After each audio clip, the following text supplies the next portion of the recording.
في البدء كان الكلمة والكلمة كان عند الله وكان الكلمة الله.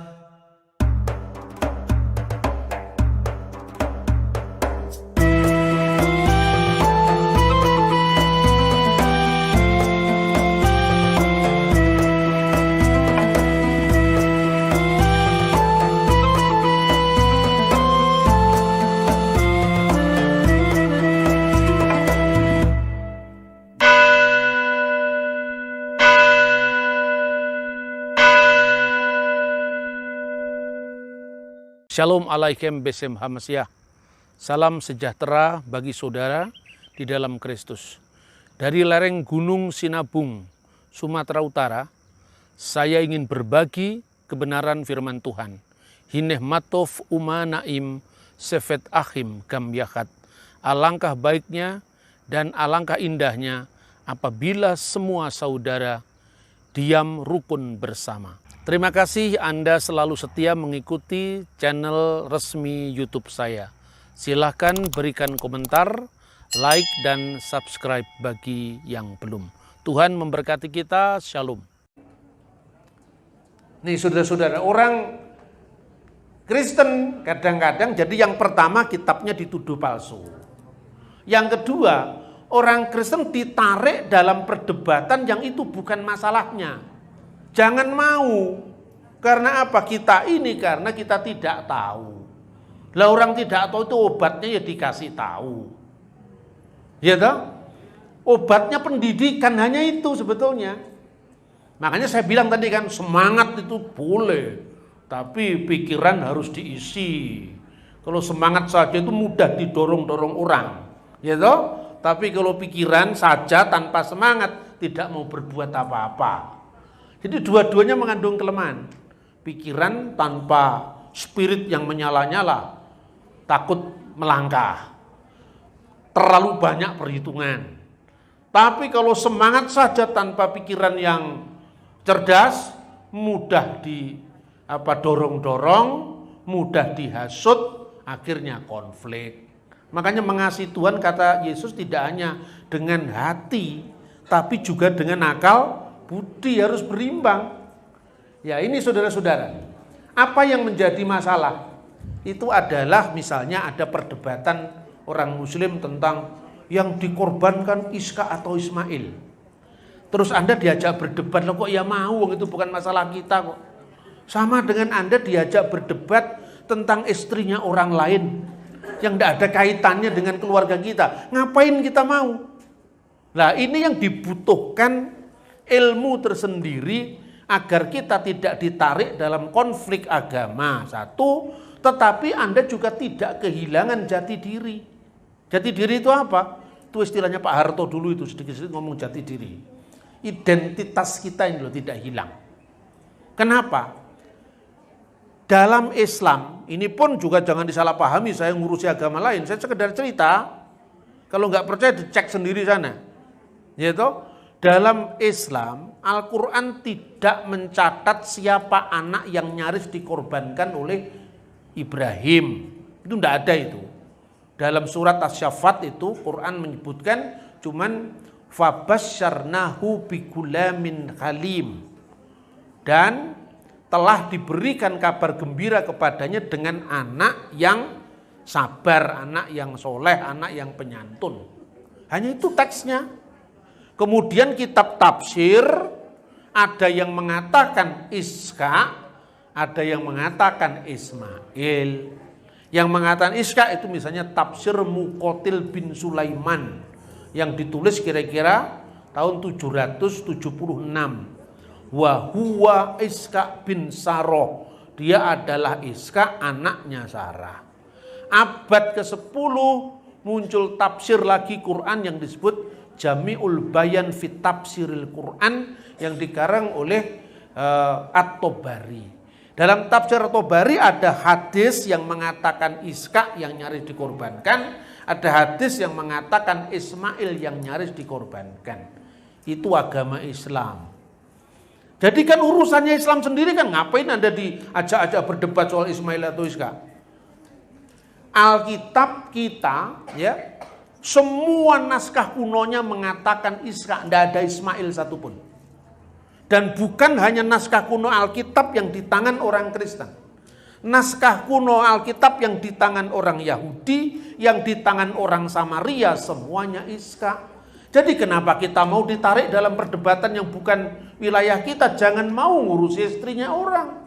Urusi istrimu sendiri, anak-anakmu sendiri. Kita ditarik ke ranah konflik yang karena kita tidak berpengetahuan, kita mau. Kalau saya diajak ngomong, ya sudahlah kamu selesaikan dulu. Di kami tidak ada masalah, Kak. Kami diajak debat untuk apa? Terus dia ngutip tafsir misalnya. Coba lihat di dalam Kejadian pasal 22. Ambillah anakmu yang tunggal, yang kau kasih yaitu Ishak. Bapak baca di Kejadian pasal 16. Ismail sudah lahir sebelum Ishak. Kok disebut anak yang tunggal? Kristennya bingung. Ya toh? Kalau saya potong, sudahlah, jangan ngurusi kitabnya orang. Kan saya juga ngurusi kitabmu. Damai itu artinya tidak usil. Damai itu jangan usil dan suka mengusili orang. Kan gitu kan? Ketika Anda mau katakan tentang kitab saya, yang berhak menafsirkan kitab saya, ya saya, bukan kamu. Ketika saya ngomong tidak ada tulisan bahwa yang dikorbankan itu Ishak. Bahwa kemudian orang Islam mengatakan, tapi ini secara eksplisit, itu kan bukan urusan saya. Saya tidak dalam posisi menerima kitabmu kok. Tapi yang jelas kan memang tidak ada nama Ismail atau Ishak, tidak ada. Ya itu kamu selesaikan dulu. Tapi yang paling kuat Ismail, ya sudah Ismail menurut kamu. Tapi jangan ngurusi Ishak, itu kitab saya kok kamu urusi. Ini kunci perdamaian. Tapi Anda tidak terjebak dalam penodaan agama. Benar gak? Nah kemudian saya tunjukkan. Taurat Samaria. Orang Samaria itu sudah berpisah dengan orang Yahudi yang lain pada kira-kira tahun 300 abad ketiga sebelum Masehi. Orang Kristen berpisah dengan Yahudi kira-kira tahun 90 Masehi, sejak orang Yahudi mengeluarkan yang namanya birkat haminim, kutukan terhadap orang sesat. Dan orang sesat itu salah satunya Kristen. Yang mengeluarkan itu rabi-rabi dari kalangan orang Parisi. Yang disebut sesat itu adalah orang Saduki dan orang Nosrim. Nosrim itu Kristen. Tetapi Tauratnya Yahudi, Tauratnya Samaria, Taurat yang dipakai orang Kristen sama persis. Jadi teks yang dipersoalkan dalam kitab Kejadian pasal 22 itu bunyinya juga jelas kok. Ya, di dalam teks bahasa aslinya itu begini. Wa yumirkhahna et binika et yihitiha asyer ahabta et yitsah wilehleka el aret hamurya. Ambillah firman Tuhan. Ambillah anakmu yang tunggal yang kau kasihi yaitu Ishak dan bawalah dia ke tanah Moria. Itu Yahudi dan Kristen sama. Samaria ada perbedaan satu lah. Kita harus jujur, beda ya beda. Bunyinya apa? Kalau di teks Samaria, wilehleka dan bawalah dia el eret hamuri, ke tanah More. Bedanya huruf alef dan huruf waf. Tanah More itu adalah bukit Gerisim. Itulah yang menjadi kiblatnya orang Samaria ketika berpisah dengan Yahudi. Tapi soal Ishak semuanya sama. Orang Yahudi punya terjemahan dalam bahasa Aram. Bahasa yang dipakai Kristus sehari-hari. Namanya Targum. Targum Onkelos, Targum Yerusalmi. Semuanya mengatakan Ishak. Orang Kristen punya terjemahan. Mulai dari terjemahan misalnya Vetus Latina. Terjemahan Latin kuno. Dari terjemahan Latin kuno itu kita mengenal kata-kata Gloria in excelsis Deo et in terra pax hominibus bonae voluntatis sampai sekarang jadi lagu gereja. Gloria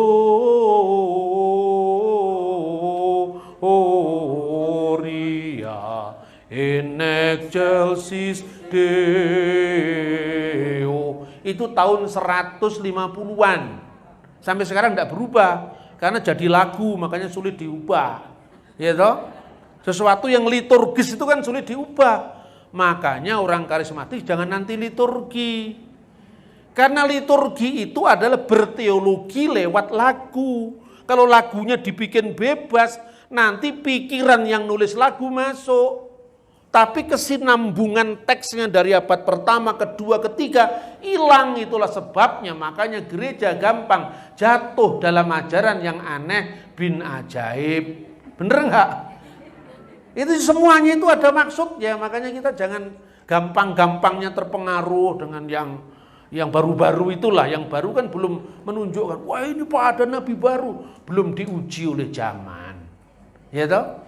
Usianya gereja ini berapa tahun, Pak? Berapa? Sudah teruji, sudah 100 tahun lebih. Yang baru-baru itu suka festival mujizat itu tahun berapa itu munculnya? Belum teruji itu. Makanya kita beriman tuh mesti yang sudah teruji oleh sejarah. 100 tahun kan gereja Simalungun ini. Kalau gereja purba yang lebih kuno lagi, gereja ortodok Koptik, ortodok Syria, Armenia sudah 2000 tahunan itu. Makanya yang baru silahkan, tetapi jangan nyalah-nyalahkan yang lama. Kalau bisa ada dialog sehingga sejarah gereja itu tidak mengalami diskontinuitas. Lalu orang Yahudi sampai sekarang punya ibadah. Setiap tahun baru yang namanya Rosh Hashanah. Nah itulah yang mengatakan ibadah itu dikenal dengan Akedat Yitzhak, yaitu pengikatan Ishak di tanah Muria. Lalu dikatakan seperti perjanjian yang telah kau ikat dengan Ishak anaknya, ya. Maksudnya di Mesbah di Gunung Muria dengan Akedat Yitzhak putranya, anaknya, ya Yitzhak Benu Al-Gabei Hamisbah Kakatub Betoratika, seperti yang tertulis dalam Toratmu. Lalu teks Kejadian pasal 22 tadi dibaca, Wayomer kana et bin ka et yehid ka asar ahab ta et Yitzhak wileh ka el alet Muria dan seterusnya. Ini berabad-abad yang seperti ini terjadi, ya. Kita lanjutkan lagi. Nah, sekarang yang kedua tadi kan saya sampaikan, yang pertama harus memahami imannya. Yang kedua, jangan mau ditarik-tarik dalam perdebatan yang itu bukan masalah bagi kita. Nah, itu masalahnya orang lain kok kita disuruh ngurus. Yang jelas dari terjemahan Yahudi, Samaria, Kristen dari abad ke abad lebih dari 2000 tahun yang nyaris dikorbankan adalah Ishak. Itu fakta sejarah. Naskahnya sampai sekarang bisa dicari dengan mudah lewat googling aja bisa kok sekarang. Kalau dulu kan nggak bisa kan. Maka dulu ketika saya mulai memperkenalkan kekristenan timur itu dimaki-maki orang, saya disalahpahami orang. Tapi karena saya ndablek ya tetap aja jalan saya. Saya mengatakan saya tidak nipu, saya tidak menciptakan hura-hura, saya tidak menciptakan kegaduhan, ya lihat sendiri. Tapi sekarang begitu orang masih ngulang-ngulang kesalahpahaman, ini Pak Bambang bikin sekte sendiri. Nah, kamu buka YouTube di situ, tulis saja misalnya reciting the Bible in Arabic. Tulis di situ, reciting bukan reading. Kalau reading nanti bunyinya fil badi'il kanal kalimah wal kalimatu kana indallah wa kana kalimatullah. Hadza kana fil badi indallah. Ulu say'in bihi kana wa bi ghairi lam yakun say'un mimma kan. Itu Yohanes pasal 1 ayat 1. Tapi kalau Anda tulis reciting fil badil kanal kalimah wal kalimatu kana indallah wa kana kalimatullah. Hadza kana fil badi indallah. Ulu say'in bihi kana wa bi ghairihi lam yakun say'un mimma kan. Al-masdulillahi daiman. Ini bukan Islam, ini jelas Alkitab. Dan Alkitabnya pun nadanya ini juga bukan nada Islam. Ini nada gereja ortodok, Koptik. Kalau ortodok Yunani lain lagi, lebih mendayu-dayu. Ortodok Syria juga lebih mendayu-dayu. Kalau ortodok Koptik itu teduh, tenang. Kalau ortodok Yunani misalnya, Al-masdu lillabi walibni waruhil kudus. Al-ana wa kulu awanin wa ila dahri dahirin. Amin.